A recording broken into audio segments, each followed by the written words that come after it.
Okay, now that we have our WordPress files downloaded onto our server and we have all the basic software set up on our server, the first place we want to concentrate is MySQL, because we're going to need to have this database set up before WordPress is going to be able to install itself. So let's get into MySQL as the root user and start setting some things up. Now, if you haven't installed MySQL yet, you would have set this root password when you installed MySQL. Ubuntu would prompt you for that. So the first thing we need to do is we need to create a database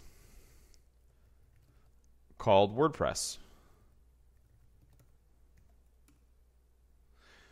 So now, if we show databases, we can see WordPress.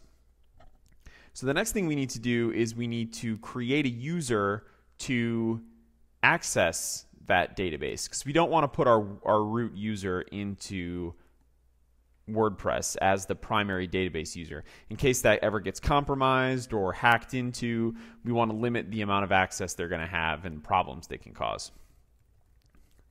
So we're going to create a WordPress user. Now technically this could be any username you want.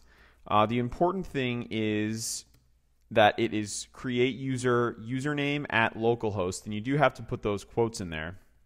And then identified by will be the password. So we'll go super secret. Okay, so now we have a new user.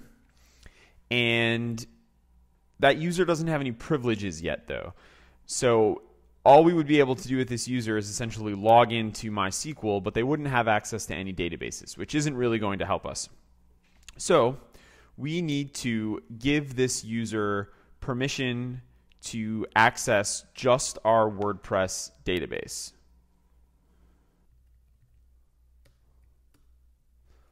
Okay, so now that we have our database created, and you can see it here, WordPress, we need to grant now that we have our WordPress user and database created, you can see that there, we need to give our user access to that database.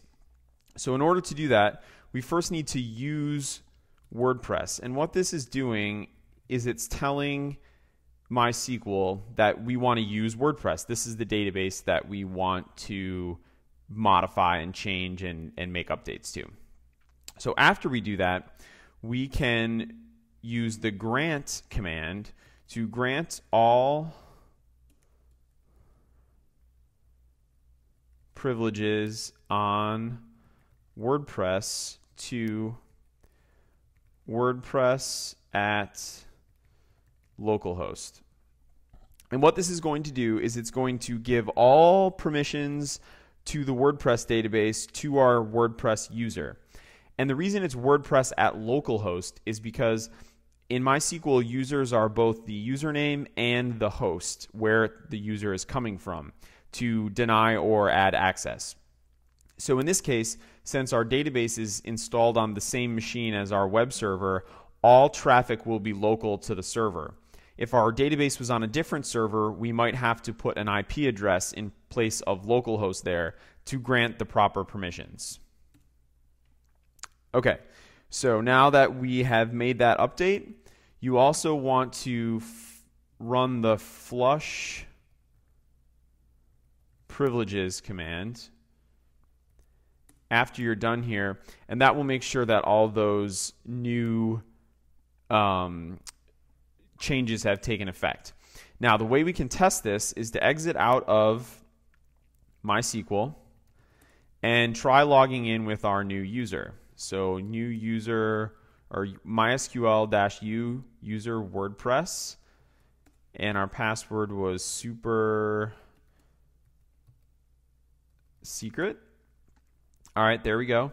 Now we should be able to do a show databases. And there you can see there's our WordPress database. And we should be able to type use WordPress and show tables. But there are no tables there. So we'll come back to that in a sec. So now at this point, we're ready to move forward on our WordPress install.